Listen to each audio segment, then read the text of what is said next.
I'm Dave, and it's really wavy. The tide is coming in, which makes it wavy. It's not windy, but we might get distracted by some waves. I'll try to talk louder than the waves, but they're coming. If you see a wave coming, you know, I don't know. Well, it's been good. So, I'm here to talk about Dave's Picks Volume 30. Amazing. We're at number 30 already, and crazy. It was funny, I just realized this morning that, I mean, I don't put these kind of things together very often, but Dave's Picks Volume 30 and Dick's Picks Volume 30, which, you know, we did in 2003 maybe, 2002, 2003, something like that, was also from New York City. So, yes, you probably know that Dave's Picks 30 is from New York City, from the Fillmore East in New York City, January 2nd, 1970, the complete show with some bonus material on there from the next night on January 3rd. And then if you're getting the bonus disc, if you're a subscriber, which I hope you are, you'll get this great bonus disc of January 3rd material as well. So you're getting the bulk of the January 3rd show and all of the January 2nd show if you subscribed. If you didn't subscribe, that's cool, because the January 2nd show is really where it's at. It's a tremendous Grateful Dead show, kind of upper echelon. You know, it's a great time for the Grateful Dead, January 70. If you're familiar with 1970 Grateful Dead, you'll know what I'm talking about. If you're not, if it's kind of like, oh, give me some examples of 1970 key moments. And of course, there's the Fillmore East run a month later in February 11th, 13th, and 14th, Dick's Picks 4, Bear's Choice, etc. And then there's Harper College, the Grateful Dead's first ever trip to Europe at the end of May when they went to the festival in England. What else are big things? They played the Fillmore East again in September. They played some tremendous shows at the Capitol Theatre in Portchester in March and June, and of course in November. A really great time for the Grateful Dead coming up. The acoustic sets. Oh, and Working Man's Dead and American Beauty came out, which we'll get to that in a minute. A little bit to talk about there. So I got to get better footing here. It's kind of wet. These waves have been coming in. Again, I apologize if the waves are a little bit too loud for hearing me, but hopefully they'll be okay. Okay, so end of 1969, the Grateful Dead, I've talked about this before, kind of a transitional time for the Grateful Dead as 1969 moved on. You think of Live Dead, recorded in the spring and the winter of 1969, and then as winter turned into spring, into June, the Grateful Dead started kind of changing things a little bit. They started adding the material that would appear on Working Man's Dead throughout 1969. And Jerry started playing pedal steel on stage. The New Riders started out in the late summer of 1969. Bob Weir started bringing more songs in, like Mama Tried and Slewfoot, and brought back Silver Threads and Golden Needles, and all those kind of songs that really lent themselves to this kind of new Grateful Dead sound. But in saying that, they certainly weren't getting rid of the old sound, the Live Dead sound, and that's what I love about this Dave's Picks, about this show, January 2nd, 1970, is that you get a perfect encapsulation of exactly what the Dead were doing and trying to do in early 1970 as they were transitioning, like I say, from the 1969 psychedelic sound defined by Live Dead, Aoxomoxoa, to the acoustic sound that would be defined more by Working Man's Dead and American Beauty and the acoustic sets. Interestingly enough, the January 2nd show that we've got here, 7 of the 8 songs that would appear on Working Man's Dead a few months later when it came out in June are on this show. The only one that isn't is New Speedway Boogie. And kind of making up for it, there is a Mason's Children, which you might know or might not, was recorded for Working Man's Dead but not included. So you kind of get 8 Working Man's Dead songs, well, 7 plus an outtake, and then you also, but you don't get New Speedway Boogie. They didn't play it at these shows. So you get Cumberland Blues and Dire Wolf and High Time and Black Peter and Uncle John's Band and Easy Wind, probably missing something, oh, Casey Jones.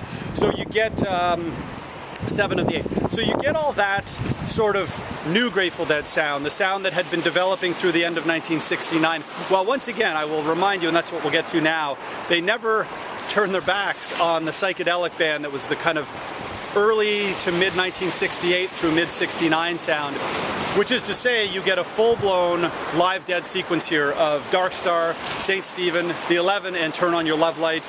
That's it for the other one. You get a full other one suite.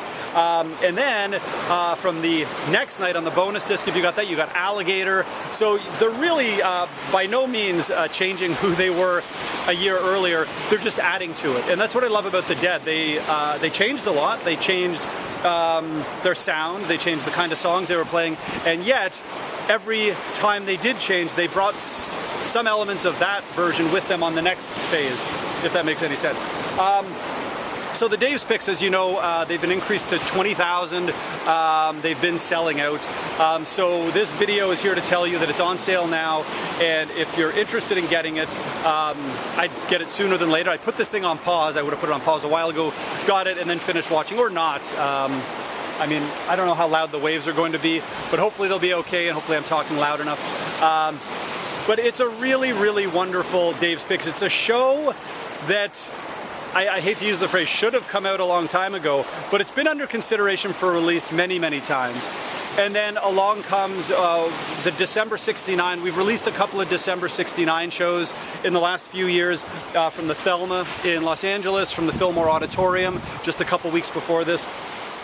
And for whatever reason, it's just not happened, and now it has. So we never have to say again, when will January 2nd, 70 come out? It's a show that people have been asking for many, many years. I've been asking for many, many years. Jeffrey Norman has done a wonderful job making it sound incredible. It was a challenging show. The recordings are amazing, but they're 49 years old, and they were done right after New Year's. Remember, New Year's 69 was the only time the Dead ever played New Year's outside of California. So they were on the road the day after Christmas. They probably flew on Christmas.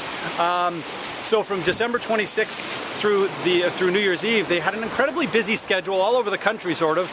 And then they go to New York City for the January 2nd and 3rd shows, which is just amazing. I find their touring schedule at this time, if you look over the next few months, really from November 69 through, let's say, May of 70, it's pretty amazing how much they were touring.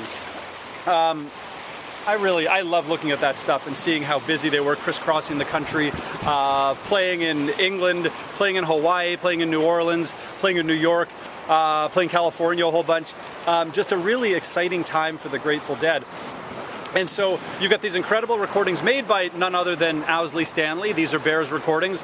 We've been working with his family very closely in his archive to make these things happen. So we want to thank them very much, and we want to thank Bear for hitting record and doing it so well. He made some incredible recordings.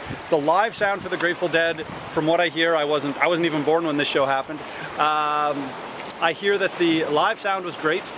The recordings are also great. So, but a lot of challenges, tape cuts, and just things that need to be fixed, as you would expect from 49-year-old tapes, made by the sound engineer who was mixing the band live and also recording. So, a lot going on for Bear at the time. But nonetheless, really great. Emily Rothschild, photographer for the Fillmore East, sort of the official, well, I don't know if sort of, she was the official in-house Bill Graham photographer at the time. Some amazing photos. Remember, Tom Constantin was still in the band at this time, so you're going to see the full band arrangement of Tom Constantin on the far left and Pigpen on the right. Pigpen playing a lot of percussion, he wasn't playing organ. So you get this really, really wonderful version of the Grateful Dead. Tom was only in the band for another month or so, and then he was gone. So really cool stuff. So anyhow, I'm going to keep this brief because the tide is coming in. I've just noticed a lot of these pools are getting a lot higher, and I don't want to get stuck here because my outlet behind the camera is getting smaller by the minute, it looks like, as the tide comes up. So again, Dave's Picks Volume 30, incredibly excited. January 2nd, 1970 at the Fillmore East in New York City. Really one of the best shows of 1970, which is saying a lot. When you throw in shows like 213 and 214, 7211, Harper College, you throw in June at the Capitol Theatre in Portchester, 11/8/70 at the Capitol Theatre in Portchester. They played a lot of good shows, and they made a couple of really great albums too. So do check it out. It's available at DeadNet right now, not for long. Even though we've increased it to 20,000, the last one that came out a couple months ago, which of course was Swing Auditorium in San Bernardino. Sold out pretty quickly, as we expected. It's a great show, as is this one. So check it out. A really, really wonderful overall package. Great art, photos. I really like this one. It's a fun show. Played extremely well, recorded extremely well, mastered by Jeffrey beautifully. Check it out. Grateful Dead January 2nd 70 with some from January 3rd bonus material, plus the bonus disc is all January 3rd as well. So all told, it's about 5 hours a dead if you're getting the bonus disc, about 4 hours if you're not. Still some wonderful stuff. Thank you for bearing through these waves. I really do try to time these videos now when it's not windy and not wavy, but sometimes I can't because sometimes it's many days of wind and rain and waviness that I can't really do much about it. And this seemed like the most quiet time for it. So I hope you've been able to hear me. If you haven't, you've got some nice scenery and, you know, you've got me kind of standing here doing some hand gestures. So thank you for watching.